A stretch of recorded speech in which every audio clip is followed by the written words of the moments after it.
I'm Hemant Mehta. This is Jessica Blimke. And you're listening to the podcast for FriendlyAtheist.com. And we're here today with Seth Andrews. Seth was not just a Christian for more than 30 years, he was a religious broadcaster and professional video producer as well. Since becoming an atheist, he has put those talents to use on the Thinking Atheist YouTube channel, and if you haven't seen his videos, they are inspiring and beautiful, and also his podcast of the same name, which is currently the most popular show on Blog Talk Radio. Seth, thank you so much for joining us. It's a pleasure. Thank you for the invitation. So tell us about your childhood, because this is really interesting that, most people that I hear from, when they say they became an atheist, even though they had a religious background, they tend to change their minds, in their teenage years, sometime in that range. And you didn't become an atheist until what? You were like 37? Yeah. Why are you so slow, Seth? What's your problem? What took so long? These are questions I often asked myself. So, what's your background? What's your background? I started the Thinking Atheist website because coming from a culture where they say, if things stop making sense, you are thinking too hard. You've got to take it on faith. And so the Thinking Atheist, but I think to myself, if people think I'm a great thinker, I'm the idiot who took 30 years to figure out that people couldn't live to be 969 years old. But I think it speaks to the power of childhood indoctrination. I mean, we weren't Sunday Christians. We weren't a casually religious family. My mother and father were and remain theologian-level believers. In fact, my mother wrote a Greek New Testament study guide used at the college level. They wrote sermons for pastors. They met at Oral Roberts University. They honeymooned in the Holy Lands. I was in private Christian school from my fourth grade through senior year. I was a spokesperson for Youth for Christ. We went to church. We did memory verses. We prayed before meals. We prayed at bedtime. Our stories were Bible stories. And that was our normal. It just didn't seem fathomable that somebody out there wouldn't believe in God, especially our God and Jesus Christ and the Bible and all that. And it's funny when you are indoctrinated like that, and when everybody around you, I'm in Tulsa, Oklahoma, Jesus town, everybody's doing it, and it's just unthinkable that there might be, a contrary opinion, there might be people who don't believe, and and then when I became an adult, I became a Christian broadcaster, so then I've got buy-in, right? Not only am I supposed to believe it, but I'm telling other people to believe it. Mm-hmm. So maybe in some ways I was trying to convince myself while I was preaching it or sort of promoting it to others over the airways. Well, I'm sure, and that's a lot of for about 12 years. I'm sure that's a lot of positive feedback too. You tell them this is what you're supposed to believe, and they're like, "Yes, I believe," and it just feeds on each other. Yeah, and it's still good stuff. I mean, this was back in the early '90s, back when, for the time, controversial pop and rock music. It was "Color Me Bad," "I Want to Sex You Up," which was scandalous to parents at the time, and George Michael, "I Want Your Sex" was controversial, so much to the point where they had to put a disclaimer on the MTV video, which seems trite here in the year 2014, but back then it was scandalous. And so there was this sort of market, for lack of a better word, of a family-safe alternative. And that's what Christian radio did. They saw that train coming. So they decided to pitch, hey, we're clean, our artists don't smoke or drink or cuss or fornicate, which, by the way, is absolute crap. Yeah, that's not true at all. They just hide it and they present a better face. Well, it's easier to do that in the 90s than it is today. And something else they did that was interesting, not to digress too much, but they purposefully, in media, Christian media all around the country, purposefully removed Christian or God or faith or spirit or Jesus from their positioning statements and their brands and their logos. And they instead used family and positive as their catchwords. And this was a way so that people are scanning the dial and they hear a catchy song they like. They might start listening to it, and before you know it, that's how they get you. Yeah, that's how they set the hook. Hey, wait a minute, this is religious music? Well, maybe I'll hang around. And that was a strategic marketing move by Christian media all over the country. Well, and that's kind of how now they've sort of co-opted the word values. Values means one very, the very actual word specific values. type of value. Right. That's always really bothered me. And part of me is like, is that I mean, I get it, right? The church has always been marketing to some degree. I mean, throughout time, there's probably, I interviewed a young lady in Florida, in Tampa, and she is part of a Free Thought Film Festival down there. But she came from youth ministry. She was deeply immersed in the youth culture in the church. And she said in a video interview we did, she said, everything I learned about marketing, I learned in church. And I've never forgotten that statement because it's absolutely true. Well, they're so good at it. Yeah. And let me ask you a question. When you were doing Christian radio, how many people did you reach on a pretty good, I don't know if you did it daily or weekly, but how many people did you reach on a typical broadcast?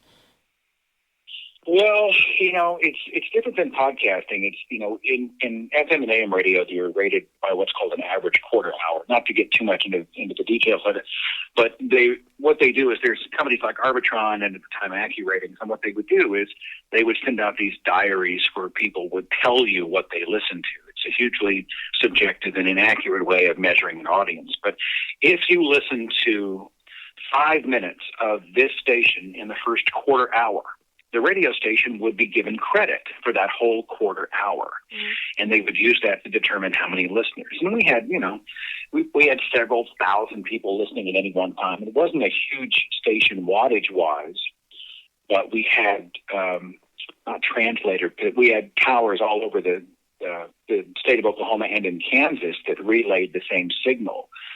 So they didn't have great numbers. I will say at one point we were number 2 in adult women in our city, and that includes all formats, whether it was rock, pop, country, talk, in adult women, which was our target because we believe that if you can get the women to listen, they will control the radio and we will get the men and kids by default. We were number 2 in the city in Tulsa by 1997.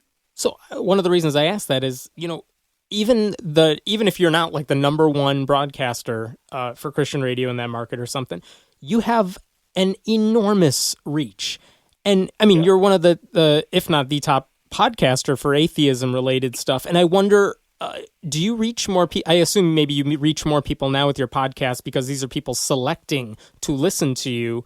And but it's an international audience. And it's an international audience. But one of the things that's always amazing to me, in our brightest, I guess, shining moment as an atheist movement, we had like 20,000 people at the Reason Rally in Washington, D.C. And there are mega churches, many mega churches in America where that's a typical weekend. That's a slow weekend for them. And it's just overwhelming how much reach and people that they have at their disposal that are listening to them. Yeah, FM radio was, even AM radio, I've done both. It was, there were a lot of things that I did like about it, but I'll take a podcast any day. When you are doing corporate radio especially, you talk for 7 minutes, you yuck it up with a co-host perhaps, you play a 7-minute commercial block, news, weather.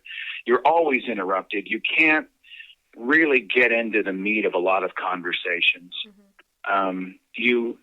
You are really limited, and plus, you're hitting people as they're living, as they're working, as they're doing their thing. That's why when someone would buy an advertising campaign on radio, they would buy, we called it frequency, meaning that for people to genuinely hear a commercial, you would have to buy 50 of them and play them all day. We've all known what it's like to hear a commercial on the radio every 5 minutes and want to shoot ourselves in that face, Oh my God, stop playing that commercial. Well, the reason that's done is because people listen so passively to FM AM radio. They're getting their kids ready for school, they're working, they're doing other stuff. They're not really checked in. Podcasting seems to be more focused. People are seeking out a show, downloading it, listening to it, maybe not just once, but several times. They'll go back a year later and listen to it. And where you might have 3, 4, maybe even 10,000 in a quarter hour on FM radio on some of the bigger stations, on a radio podcast, you can have 300,000 downloads on a single show. It's just, and you can swear. Right. It's just awesome. Do you think you like the freedom of being able to say what's on your mind and having those in-depth conversations, or do you appreciate more the fact that hey, these people who are listening to you, however few they may be, they really are opting in. They're not forced to listen to you because you're the only thing on the air. They're choosing to listen to you. Yeah, there's a lot that I really loved about my FM radio days. We were a family. The audience was a family. We'd go to concerts and live broadcasts and special events, and people would come out, and you'd see the same faces and develop relationships. And so I look back at some of those days, and I have a tremendous fondness. But I have more of that here in the podcasting arena. And because I'm a storyteller, and I'm probably like you guys, I want to be able to take whatever time we need to address a subject without having to watch a clock, without having some corporate consultant tell me that we need to do it differently, but to be able to get into the meat of something. It's funny, on my radio shows, we have some weeks where we'll go 55 minutes. And then we've had other weeks where we'll break 2 hours. I mean, the show is as long as it needs to be. We just have a tremendous amount of freedom. Is it a perfect formula? No, it's far from perfect. But, I think FM radio is panicking, and AM radio a little bit, because the internet has opened the doors. No longer do the big money people, the big corporate giants, control the floodgates of information. You don't have to go spend huge bucks to put up a radio station. You don't have to have all this capital and influence and get an FCC license. You don't have to do any of that. You can have your voice heard out of your home office, out of your bedroom. And it's really liberated, I think, media here in the year 2014. Yeah. For sure. And it's a change that I've experienced personally for years now. I mean, on my commute to work, I used to listen to the FM dial, and now it's all podcasts all the time because it's stuff I actually want to listen to. I'm not interrupted by the same commercial 50 times. It's actually interesting. I'm sorry, go ahead, please. I actually was just going to ask, I listened to your show, and I remember specifically you had one show where you were brave enough to play your old radio broadcasts.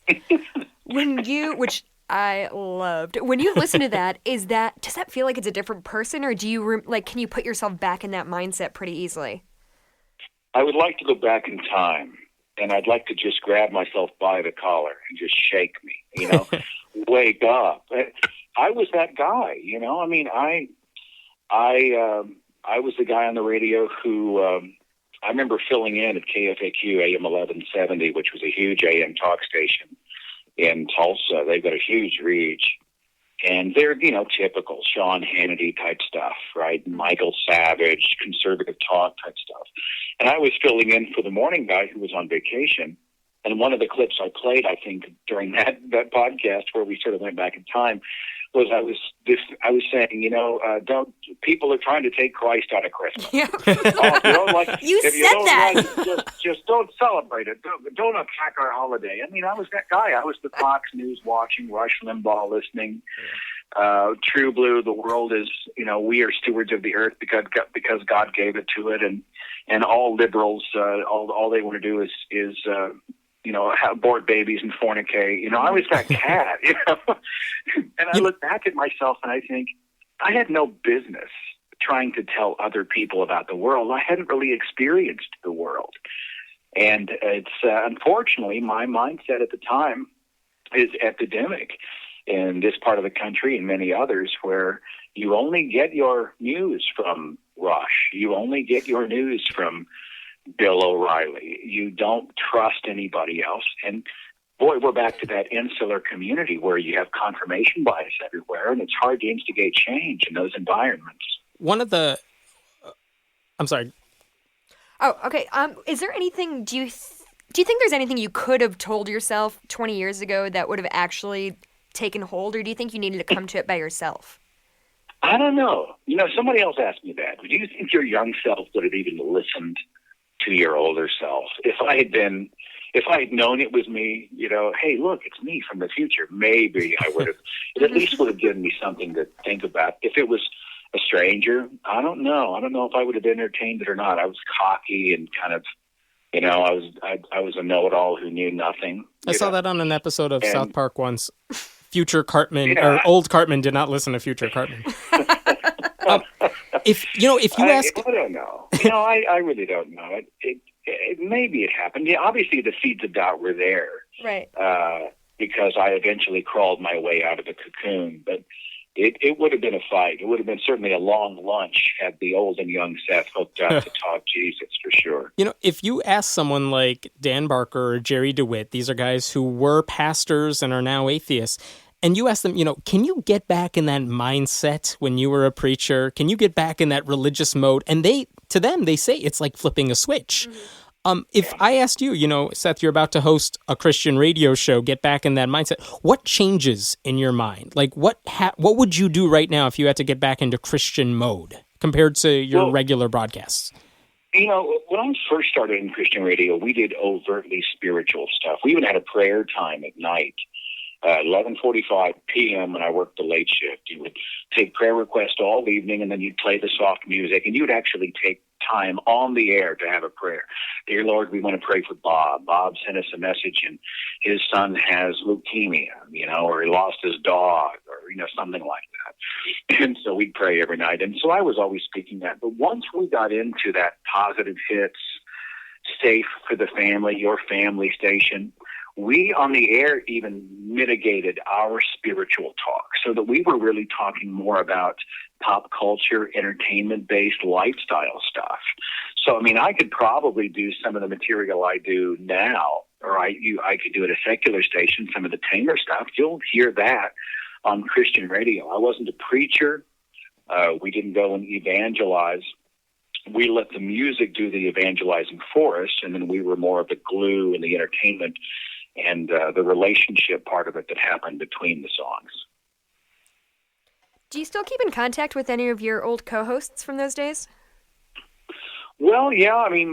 Jim Marbles was tremendously his name was Seth and Marbles of the Morning was the name of the show.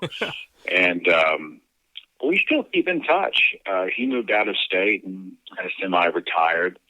The boss of my Christian radio station, he was my boss for 10 years at KXOJ, contacted me last year. He's like, hey, I didn't realize you'd become this big atheist activist. Man, I sure would like to come on your show because I've got a perspective on Jesus Christ that I don't think your listeners have heard yet. And your response was? Yeah, right. Well, he came on the air, and it was a waste of time. Essentially, it's not a religion, it's a relationship, right? He was talking wistfully about Jesus and how worthless he is without God and how he's powerless without Jesus. But there were no proofs given. It was a waste of time. Did he actually think that atheists hadn't heard that perspective? Did he actually think atheists had not heard that one before? He talked about insular. He is one of those guys. He actually told me, you are the only atheist I know. You're the only atheist in my circle. And, if you are a guy who owns 20 media outlets all around the country, and his media enterprise does now, they're wildly successful. If you are a guy who's done public speaking, he runs a website called Belief Changers. If you are that social, interacting with that many people, and I'm the only atheist that is a huge flashing red flag for, confirmation bias and the fact that maybe it's time to open the doors and windows and let some fresh air in through the cobwebs. So I know you've been touring around with Matt Dillahunty and Arn Ra, is that right? That is correct. In fact, we're doing our next stop in the tour 2 days from now. Am I supposed to say that because we're recording? That's okay. We'll air this sometime in 2016 or something like that. Never mind. It'll be a happy memory. Edit that out. Just ask me the question again. I'll fix it. Well, so the three of you, Matt Dillahunty, Arn Ra, you all come from a similar background. Is that right? You all grew up or I know you and Matt Dillahunty did. I'm not as familiar with Arn Ra. Arn didn't. Religious isn't. And I always kind of tweak Arn a little bit because he sort of sampled at the buffet of spirituality. He did mysticism and channeling of the spirits, and that's right. He's done all kinds of crazy stuff, and it's great to get him talking about it. What do you all talk about on your tour together? When you get together with a crowd, what are you guys talking about? Well, we actually split the tour up into 3 short segments where we all go out and do a short presentation. But really, the most fun part of the evening is we all come together on stage and we just interact with the audience. And it's not necessarily that we have any great wisdom, but it's just a time to talk, to exchange ideas, to challenge each other. Many times we'll have religious people in the audience who'll come and they'll challenge us, and we'll talk about faith and the historicity of Scripture and the morality of the Christian God or Allah or whoever. And more than anything else, it's a chance just to sort of rub elbows with free thinkers. And there are a lot of people in this movement who sort of eschew and reject the idea of doing anything as a group. I left one church. You're not going to make me go to, I'm not a sheep. I'm not going to be led into another herd. And I'm always thinking to myself, that's just crap. We're relational creatures. We need each other. The church doesn't get to stamp a brand of ownership on this. Yeah, the church doesn't own community. The church doesn't own relationships. So the biggest reason we get together is just to hang out with the audience and connect with them. So we didn't actually ask you, but you deconverted at like 37. What was it that broke the camel's back there? What was it that really made you change and become an atheist? Well, I talked about it in my book. There were two big things and about 1,000 small things. But the big things, very quickly, in 1997, a Christian artist named Rich Mullins was beloved by the Christian audience. He was horribly killed in a Jeep accident. And I was charged to go on the radio late at night when we got the news and inform our listeners. He'd been run over by a semi-truck in the middle of the highway. And it was just a horrible way to die. And, of course, we're saying the words of comfort. God called him home. He's in a place where there's no pain, only joy. We'll meet him again, blah, blah, blah. And, of course, the whole time in the back of my mind, I'm like, this is God's plan? Well, this is the best he could come up with? To propel this guy to the forefront of ministry, beloved by millions, to have him ripped away, to give his mother a closed casket. This just doesn't make sense. We're just coping is what we're doing. And then the second thing was the attack of 9/11. I was on the air at another Christian station, Live 101.5 FM. I was sort of the token Christian in a row of 6 radio stations. And as the buildings burned, they came in and asked me to pray for our country. And, of course, I'm saying the things that you say during a prayer. Dear God, please be with the rescuers as they try to find victims. Please comfort the grieving, But they just felt empty because I thought, geez, this ship has sailed, man. This has already happened. God, if he had really cared, could have invalidated some passports. He could have locked everybody up in a traffic jam. He could have afflicted them with palsy. He could have done any number of things. Could have made it rain. Yeah. I mean, And it was those two major events that sort of caused me to check out for a few years. You know what? Screw it. I'm just not going to deal with it anymore. And then there's something maybe about approaching midlife as I cruised toward the age of 40. I thought, well, why am I apologizing? Why am I stepping on eggshells with these people? I'm going to go figure this thing out. And when you start asking questions, well, that's what. Why would you do that? Don't ask questions. Why do you think your listeners connect with what you're saying now so well? I've asked myself that question. People talk about why broadcasters get into radio. Are you egotistical? Are you insane? Are you insecure and you need adulation? And I always look at them and I just say, yes. There's probably some of that. I'm like anybody else. I want people to benefit from my work. I want them to respond to what I do. I think we all feel that way. Mm-hmm. But people who get into media maybe have an amplified version of that. And when I got into the movement, there were a lot of loud voices out there, but I didn't hear a lot of kind ones. I heard yours, Hemant, and a few others, but I caught a lot of just rage, and I get anger that people have been duped. They're upset about the indoctrination of kids and women's rights and the abuse of power and corruption. I mean, I get anger, but that's all I heard. And I thought, I think I'd like to inject some compassion in because I love people, and I think there may be some hunger for that. I also kind of came to the conclusion that while people admired Richard Dawkins and Christopher Hitchens, who was still alive at the time, they admire those people. They relate to me. Mm-hmm. I'm the guy who's just taking a day at a time, making mistakes, trying to figure it out, talking over coffee, talking over a beer.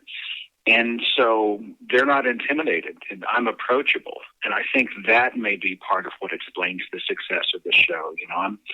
I'll be the first to say, my site's the Thinking Atheist, but I'm just this dumb schlub who's I'm just trying to figure it out with everybody else. We're all in this together, so let's do it together. And they seem to be responding to that. Do you think that's a big change from Christian radio, where the personalities seem to be the oracles of wisdom and they're doling it out, as opposed to trying to figure it out as they go through it? That type of Christian radio is very predominant in AM radio when you're doing a lot of pastors. Charles Stanley, James Dobson, Focus on the Family, Adrian Rogers, Joyce Meyer. You've got a lot of these sort of oracles who are giving you their wisdom. But mainstream music-driven, almost entertainment-based radio, that was relational as well. You're just laughing it up. You're swapping stories about the kids and the time that you forgot your dog in the backyard all night and you woke up the next day and you were horrified about it. You just tell lifestyle type stories, and people relate to that. In radio, we call it a relate. When you say something on the air, and somebody in the audience goes, "Oh yeah, I get that. Mm-hmm. I've been through that," or "I know someone who's been through that," or "I can relate to those feelings." We call that a relate, and it creates a moment of connection where people can take you personally, and they take the story you're telling personally. And I feel like while we're out here swinging for the fences, trying to promote reason in a highly superstitious world, it's just fine to bring out the Victor Stingers and these hugely erudite, very high-level minds to teach deep science, philosophy. Those types of things need to be done. But in a lot of ways, the audience will not relate. They are hungry for someone who can say, "Hey, you're not broken. You're not alone. It's okay. You don't need someone else's permission to ask questions. You're not required to inherit somebody else's worldview or to live a life that they carved for you. You aren't broken. You're not a pervert." And just to encourage and assure them. And I think we need more of those voices in the movement every single day. Well, and I think you also bring an interesting, well, maybe not unique perspective, but somebody like myself, I didn't grow up religious. I never believed in God. While I didn't call myself an atheist until I was in, college, like a lot of, seems to be the situation with a lot of people. Yeah. I can certainly sympathize with somebody who's struggling with their faith or who made mistakes, what they now consider mistakes in the past. Somebody like you can actually empathize. You were there. You went through that transition. Do you think that helps you better relate to people who are, trying to transition into, more reasoned point of view? Who have doubts but Right. are on the fence right now? Yeah. Well, it's funny you should say that. I've had people ask me, "Look, man, if you had the chance to not be religious, to not grow up religious, wouldn't that be amazing? Aren't you jealous of those?" And in some ways, yeah, it'd be awesome to have been taught how to think instead of what to think as a child, and to have been able to embrace Carl Sagan's cosmos when I was a kid instead of being told how evil it was and all that. But I will say the flip side of that coin has been being so immersed in Christianity and the culture and the church. I've shot video as a professional video producer for hundreds of churches all around the country. I know what they're preaching from the pulpit. I know what they're telling young people. I know what they're indoctrinating young children with. I know what their tactics are. I know what the people are like. And because I do know, I can better speak to it as a free thinker. And I can better communicate, I think, to some of those inside the church.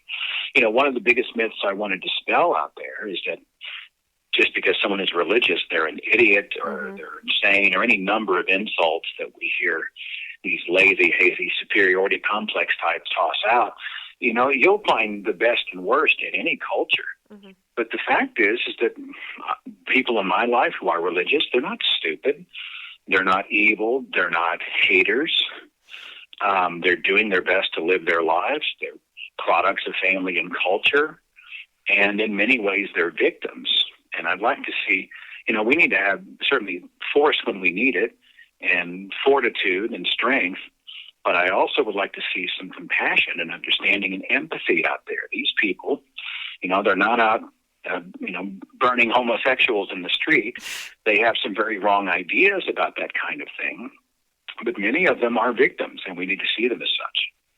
What do you think radio hosts, Christian radio hosts, and the people who work at churches, what do they do that is so powerful? What are they getting right that all of us should really take a lesson from? Well, much of it is the cult of personality. We see this heavily in like African American churches, where you'll have almost pastor worship. A bishop will be there with 20 deacons, and he's almost deified. We've seen oil paintings of the pastor in the lobbies, and these are the pastors whose places where you go into the mega church and they're under the lights and the big stage. Joel Osteen. You look at that guy and you think this is personality. What has he really said that is groundbreaking to anyone? You are somebody. You can do it. You are special in God's eyes. Well, stop the presses, man. I can get that off of the back of a rapper, a double bubble, for Pete's sake. That's not groundbreaking stuff, but he has a bigger-than-life magnetic personality, and people respond to that. That's one thing. But is that something we should emulate? Go ahead. Is that something we should emulate? I mean, I would think that's the one thing we want to get away from, which is that, if Richard Dawkins didn't write The God Delusion, it would still make sense. And it's not about him, it's about the ideas. I mean, that's kind of where we want to get to. Tracy Harris was on the show last week at the Atheist Experience. We were talking about, how it is something that we need to look out for. And, Matt Dillahunty, when he was debating in Memphis recently, said, I think his antagonist said something like, Matt's followers do this, Matt's followers do that. And Matt said, you know what, follow me on Facebook, but don't follow me anywhere else. Go out and blaze your own trail and form your own opinions and vet everything I say. And I think you can respond. I respond to Matt's work. The God Delusion was a game-changing book in my own life, and I admit to a tremendous admiration for Richard Dawkins and what he's accomplished. But unlike many spiritual leaders, I don't think free thinkers hold these people as above criticism or reproach. In fact, those who say that Richard Dawkins is the Pied Piper of atheism and we're all lemmings following him over the cliff, they reveal how little they know about free thinkers. We're independent thinkers. Often, we bring healthy egos to the equation. And if somebody says something that doesn't ring true, a great many of us will jump in and challenge whatever that is. And I think as long as you keep the ideas in check and it's not hero worship, I think it's just fine to admire the people who've made a difference in this world and in our own lives. Well, Seth, we are just about out of time. Thank you so much for joining us. It's been a pleasure. Hope I haven't been too verbose. We radio guys tend to blather on. No, not a problem at all. It's been a real joy. Thank you, Seth. And by the way, I should mention, when we were getting this podcast ready to go and about to launch, Seth helped us a lot out. So for that too, Seth, thank you for your help. I'm excited. I'm a fan of you. I'm a fan of your work. I'm a fan of the tone of your writing, of your blog, of your videos. I think that you guys are totally worth supporting, and I'm excited to be a part of the show in any way, and I wish you and yours and your audience all the very best. Thank you so much. And thank you all for listening to the podcast for FriendlyAtheist.com. This episode was taped at Cinnamon Sound Studios in Aurora, Illinois. If you like what you're hearing, please consider making a contribution at patreon.com/Hemant. That's He-Man T. We appreciate your support. I'm Hemant Mehta. I'm Jessica Blumke. Thank you for stopping in. We hope you join us next time.